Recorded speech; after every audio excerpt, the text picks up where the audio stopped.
Once upon a time, in a small village, there lived a young woman named Chika. She was the pride of her family, beautiful, full of ambition, and determined to escape the confines of village life. At 24 years old, she set off for the big city, chasing the dream of a luxurious lifestyle. She bid farewell to her parents and younger siblings, leaving behind the modest village that had raised her. The big city, Abuja, welcomed her with open arms. It was everything she had imagined: bright lights, tall buildings, and fast cars. Chika, who soon became known as the Slay Queen, dove into the world of wealth and glamour. She caught the eyes of married men, wealthy men, who showered her with gifts, money, and all the things her village life had denied her. Exotic cars, designer clothes, expensive jewelry. It was all hers. Soon she found herself pregnant by one of these men. A few months later, she gave birth to a baby girl named Uju. But motherhood did not slow Chika down. At only 6 months old, Uju was left in the care of nannies and maids while Chika continued her trade. Her friends, once close, began to distance themselves. They disapproved of her lifestyle, but Chika didn't care. She had the money, the cars, and the clothes. What more could she need? One day, one of her lovers, a rich businessman, called her with a tempting offer. "Chika, pack your bags. We're flying to Paris this weekend," he said. She didn't hesitate for a moment. But just as she was about to finalize her plans, another lover, a politician in Uyo, called her with a different offer. "Come spend a month with me and enjoy the holidays." Faced with a dilemma, Chika decided to go to Uyo first, bringing little Uju along with her. The politician's mansion was luxurious, and Uju was left in the care of a maid while Chika entertained her host. But the businessman in Abuja grew impatient. He insisted she came immediately so they could leave for Paris as planned. Panicked and unsure of what to do with Uju, Chika concocted a lie. She told the politician she had to return to the village urgently because her parents were ill, and asked if he could keep Uju for a few days. The politician, unaware of her true plans, agreed. With her daughter seemingly in good hands, Chika flew to Abuja for her glamorous getaway. But what Chika didn't know was that the politician had his own plans.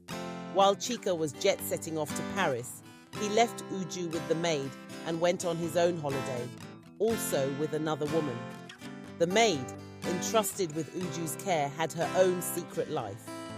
She too had a business of sleeping with men for money. One evening, one of her clients called and invited her over. Thinking it would be a quick visit, she left Uju behind, planning to return soon. But when she arrived at the man's house, things took a dark turn. 4 other men were there, each willing to pay for her company. Greed consumed her, and she agreed to stay the night. She was trapped in that house for 10 long days, forced to entertain the men while Uju remained abandoned at the mansion. Meanwhile, in Paris, Chika was living her dream, shopping in the most exclusive boutiques and dining in the finest restaurants. But one fateful afternoon, as she strolled through a designer store, she bumped into the businessman she was with in Abuja and his new girlfriend. The businessman quickly excused himself, but Chika's blood boiled with anger. She stormed out of the shop, leaving the politician confused and worried. "What's wrong?" he asked, chasing after her. "I need to go back home, urgently. My parents need me," she lied once more. She and the politician boarded the next flight back to Abuja. As soon as they landed, Chika rushed to catch another flight to Uyo, her mind racing. She arrived at the mansion and met the door unlocked. "Hello? Where's the maid?" she called out, but the house was eerily silent. Frantically, she raced upstairs to check on Uju. What she saw nearly broke her baby girl lying in a pool of vomit, weak and barely breathing. "Uju! Uju!" she screamed, scooping her daughter into her arms.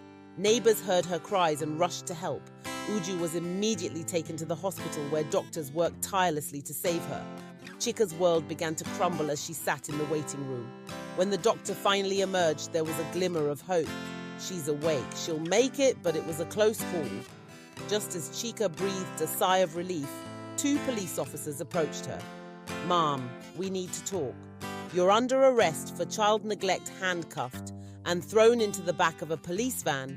Chika's life spiraled out of control. At the police station, she was charged with negligence. Then came a call from the hospital. Her daughter, little Uju, had passed away. Chika's cries echoed through the station. The slay queen who had risen so high crashed down by her choices. Her desire for a fast life led her to darkness. Her story is a reminder that the choices we make can hurt us bad.